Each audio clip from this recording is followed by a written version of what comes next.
Hi everyone, I'm here to talk about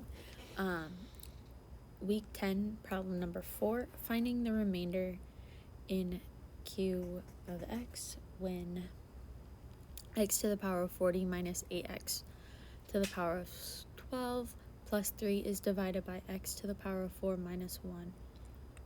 So if x equals 1, then x to the power of 4 minus 1 equals 1 to the power of 4 minus 1. 1 to the power of 4 is just 1.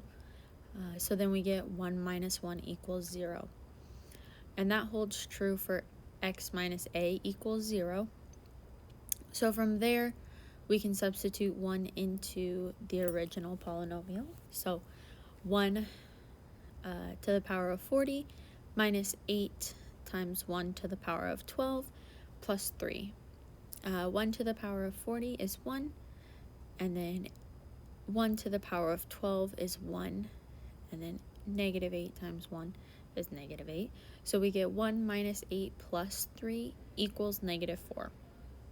So when we divide x to the power of 40 minus 8x to the power of 12 plus 3 divided by x to the power of 4 minus 1, we get a remainder of negative 4.